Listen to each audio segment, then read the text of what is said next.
Hello folks, how's it going? So welcome to another One Piece review. This time we'll be covering Manga chapter 1106. I love how Oda teased the fandom, raising the suspense of who was responsible for taking down that warship that was targeting the ship full of researchers in the last chapter.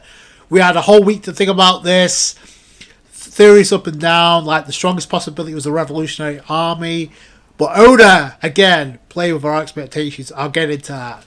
So we got Nico Robin on the cover with a cover request. So Robin's with Crocodile. No, not Croco Boy, but obviously it's a reference.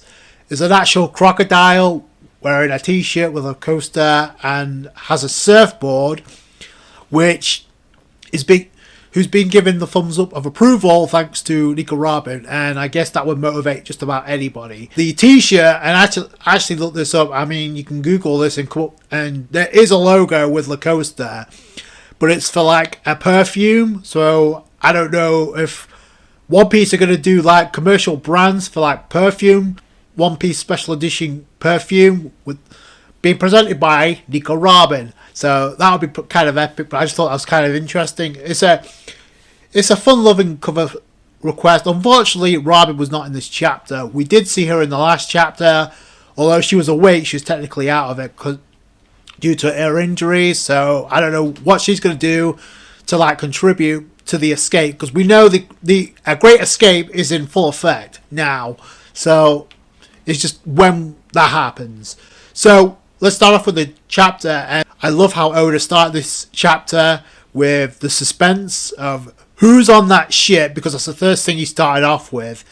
I was wondering whoever rescued the full of researchers, because remember Barney pointed out, in fact in the recent episode, Barney pointed that out, like the residents that we saw on Egg Island for the first time, those are probably researchers. So that's why Sam felt need to like go after them, even though they probably didn't know anything about the Void Century. But you get my point. So the ship arrives that saved them, but we don't find out who's on that ship until the very end. So I like how Oda built the suspense throughout the entire chapter, but let's also keep in mind that that's not the only vessel to approach Egghead Island. We go into this chapter and immediately, much like the last chapter, it was focused on who shot that warship and also Luffy filling himself up. So those were the two talking points coming out of the last chapter, because Luffy, now filling himself up, managed to avoid the gunfire by playing with our expectations, because some people actually thought, myself included, is a possibility of the Tank Man returning because he filled himself up. No, Oda played with our expectations again. He deflated himself to avoid the gunfire, then goes into gear 5th. So, and this is important to note, and you just saw the cocky expression on his face. I love that for some reason. Even though they're father, they don't stand a chance. But then we got other Marines, along with the pacifistas, trying to target Kuma and Barney, because that was the order by Saturn, kill them both. But again, this is something that backfired on them, because in the previous chapter it was referenced that, just because the pacifistas of Kuma doesn't mean they won't hesitate to kill Barney just because they're clones of the original. That turned out to be a mistake, because that's exactly what they end up doing. But I love how Oda did this scene, because while up in the air, Barney is being shielded by Kuma, Atlas is told something to let Barney know. Then in the next panel, the next scene, we literally see Atlas, we don't get to hear it, tell Barney something. Obviously it was to give the commands, because now she knows that pacifistas will obey, because obviously they're clones of Kuma. So that's what ends up happening. So Barney's like, don't shoot, Daddy, help us escape instead, which obviously affected the pacifistas because they're clones of the original. So even though Kuma doesn't have full mental capacity right now to deal with the orders, because obviously he's reacting on impulse, the pacifistas are a different story. This moment here gets rid of some of the warships unleashing the Buster Call. So that's what ends up happening. So they turn the tide again. Kizaru could give the commands, no problem, but he felt the need to go and attack. Saturn takes this opportunity because he realizes what Vegapunk has done to stab Vegapunk himself, or Stella, with the needle. I don't think, obviously it's not there, because it's just, again, it's just to raise the tension, because now the pacifist is on the commands of Barney, which changes the game, literally. Which, considering what we saw in the recent episode with Barney and the masterful voice acting that we saw and heard, along with the OST, boy does that hit differently here. With just a clone of Kuma, or I should say an army of clones of Kuma in the form of the pacifistas, offering their help to Barney. Boy, how things have changed. But obviously, Vegapunk stabbed, everybody's worried by this, and I have to say, like, I hope Frankie does something, if nothing else, before the end of this arc, because a lot of people expected him to do something, which kind of raises the question now, considering we saw Luffy maneuver around to feed himself with the vending machine. Now we know what that was. And was he unaffected by... Well, the thing to remember here is Gear 5th timed out. He wasn't hit by Saturn like everybody else was. Saturn does. But here's the thing. Saturn teased the water by literally tempting fate by saying, "Oh, if you could escape, I would love to see it." Where did that confidence go? Because now he's getting very emotional, a lot more emotional than what we saw when we first saw him. So then Kizaru decides, you know what, I'm going to attack the three most people that can probably withstand this: Frankie, Atlas, and Kuma.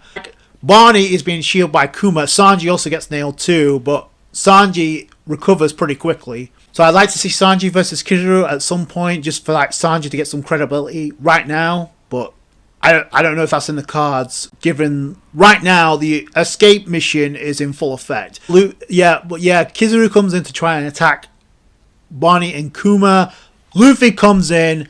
Kizaru does notice, but he can't react in time, and actually gets punched by Luffy in Gear 5th and gets sent into the ground like a piece of trash that he is. I'm sorry, I'm over Kizaru. I don't really care what happens with Kizaru at this point. Like, Aokiji, no matter what he does, like, unless like Garp survives, like, he's taken his reputation for life. Like, there's no coming back from that, if in fact Garp is actually dead. And I say if, because we still don't know about that. So Kizaru gets punched down, and you see the panel of him looking pretty pathetic, honestly. So and this is something else you need to pay attention to. So immediately after that, Sanji recovers, Barney attending to Vegapunk instead of actually Kuma, which, I mean, that speaks volumes to like Barney, because she was all about her father. Now she's showing concern for like more than just Kuma. It's Vegapunk too. The way that Oda has handled Barney in this arc, from a character standpoint, has been masterful. Everything she's done has been reactionary because of what we found out about her age. And everything that's gone down, you can understand how emotional she's been and why. But now she's like showing that same concern for Vegapunk. Again, it's the same thing I said with Barney. Unless Oda gives us the backstory or flashback of what Barney actually saw with Kuma's memories, then Barney wasn't dying. The reason Oda did that was to, number one, to finally get that out of the way, and number two, was to actually raise the tension, raise the stakes, because if you get that out of the way, then there's a possibility maybe people will think that Barney will die, even though that's not happening anyway. By the way, the Drums of Liberation sound effect kick in. Obviously, we're going to get the OST when the anime drops. When this gets animated, we'll get the OST. And now the Drums of Liberation start kicking in. And boy, oh boy, wouldn't you know it, while this is going on, what else do we see but the mecha that recently awoke, which I alluded to in the previous chapter. So, with the Drums of Liberation playing, with Barney recognizing that beat, she knows what that beat is because Kuma has been playing it throughout his entire life. I said this before. Barney asked the question before we went into Kuma's backstory: will Nika free me? And Kuma says yes. So now it's coming to the forefront where both of them witness it along with Vegapunk. And then Vegapunk actually explains to Barney, you haven't connected the dots yet, have you? It was like that with me. Straw Hat Luffy, who caught Kuma's eye, is the reincarnation of Sun God Nika. And Barney starts to tear it up. So there's the emotional input. So now finally, she sees Nika through Luffy for the first time. She saw the body poster, but she obviously there wasn't much to go around it. Now with the Drums of Liberation playing, with the entire vibe, the way it played itself out, I loved this scene. It was well set up. We knew we were going to get this moment, and also what made it even more emotional is like you got Kuma looking in the sky, unaware. Like that added to the moment as well, with both Barney and Kuma. And Vegapunk kind of says like, "Oh, a buster call? Like that's child's play. This is like." That means shit to him. He can deal with that no problem. So if that's the case, then he can take out the warships, even though they're getting a helping hand anyway. A huge helping hand right now. So I love this scene. I love how everything was set up since before the flashback, and now here we are with the payoff. Now I want to elaborate. Just because Barney has now seen Nika through Luffy, just because Barney realizes that Luffy is Nika doesn't necessarily mean that Oda could pull the plug and kill Barney. No, because Saturn said it himself in a monologue. Like Barney hasn't been influenced by Nika's abilities yet. Why even have that if it's not going to happen? So that's something else that has to play itself out. Whether or not that happens here on Egghead Island to the finale or post Egghead Island, I don't know. But that was also teased. If Oda gave us a payoff like this, I don't think Oda is just going to write that off as nothing. Like, no. That has to have a payoff, because if anybody deserves to like take down from a narrative standpoint, Bonnie deserves that role. After everything she's been put through. I don't see Kuma being able to do that. Like, I'll get back to that in a minute, because that would have been one thing with Bonnie realizing that Luffy is Nika. That was epic. But then, speaking of epic, we go to the Marine ships, and we saw the giant ship taking out Marine fodder, and was responsible for saving the researchers that tried to escape from Egghead Island. And I wondered how far away that was. Doesn't really matter, because obviously Oda can play time jump here. So we know they got rescued, and now we know who it was. We saw a giant ship, which should have been a dead giveaway. So we're at the north coast of Egghead Island. We get a huge ship taking down some marine fodder, and we got some huge allies in the form of Dory and Broggy, revealed by the end of this chapter. It's what they say that kind of raised my ears. So we come to pick up Straw Hat. It's an emergency. Should we call him Sun God? So they know automatically. I don't know if this was mentioned in the newspapers, but they did say they did read newspapers what was going on elsewhere. So, and that's the last time we saw them. So that's the reveal, and I love how Oda played with our expectations, because a lot of people, myself included, thought, "Oh, it's definitely the Revolutionary Army." Some even thought it could be Smoker. Some people say it could be the Straw Hat Grand Fleet. No. Oda has changed the game here with Dory and Broggy arriving, because we thought the Straw Hats were going to meet them on Elbaf, but now it looks like they're here to guide Straw Hat to Elbaf. So if it wasn't obvious enough where we were heading, now Oda just made it plain. He just straight up confirmed that, yeah.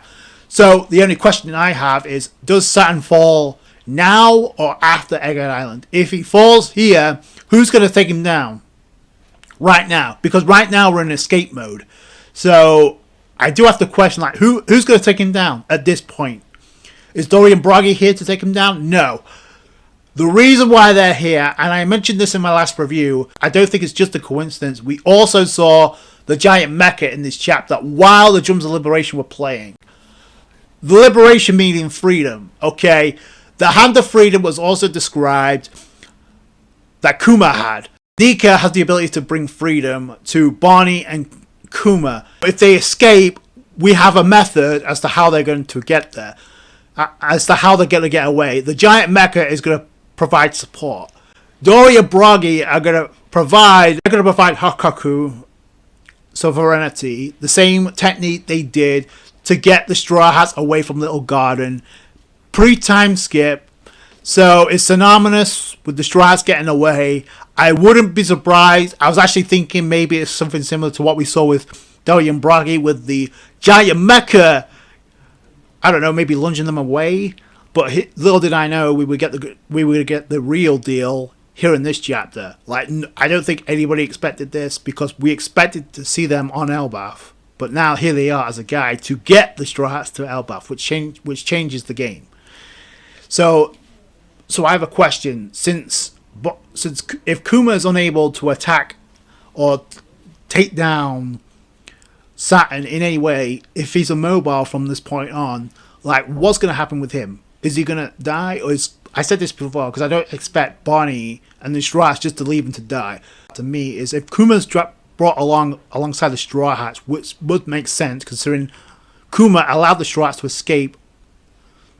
The last time something like this happened was back in Sabaody Archipelago, so they would want to return a favor by helping Kuma escape.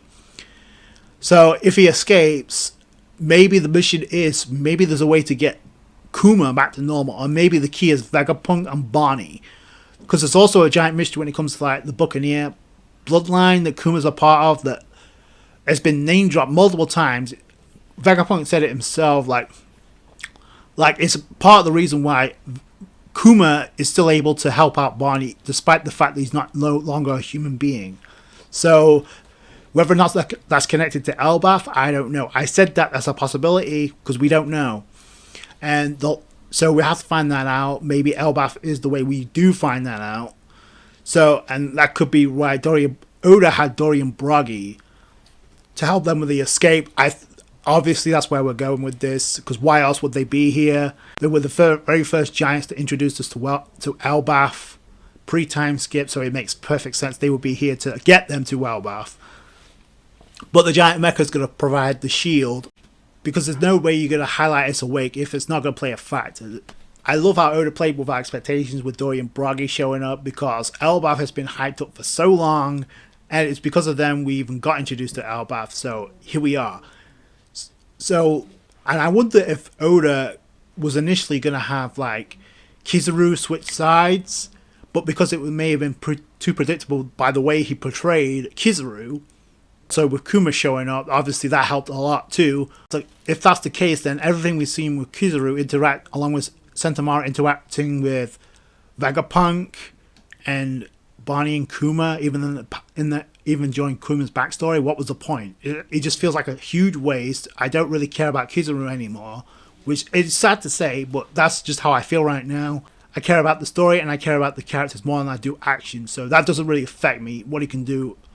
Yeah, we know he's OP, but the fact is, Luffy had to be nerfed going into that fight to begin with. Yeah, there's a possibility of them bringing Kuma alongside Barney, because that's happening anyway. Barney is aligning herself with Luffy, possibly to take down Saturn or the world government, because there is a celestial dragon that is connected to Ginny, which I think Barney would have more than enough interest in, but she can't leave without a pirate ship. How's she going to leave? The revolutionaries aren't here right now. Why else would they be here? So I said there's a possibility of Barney going to Elbaf alongside the Straw Hats and Vegapunk with an alliance formed. That's a stronger possibility now than ever before, I would think. But let me know what you guys think down below. I thought it was an awesome chapter, if nothing else for the way that Oda played with our expectations. Like, I did not see Dorian Broggy coming to Egghead Island instead of meeting them on Elbaf. From a narrative standpoint, it makes perfect sense, especially with how Elbaf was introduced in the first place. So that's going to do it for you guys. Thanks so much for watching. Like the review if you did a thumbs up. I appreciate that. Subscribe to for more One Piece. Catch you guys later. Thanks, guys. Bye.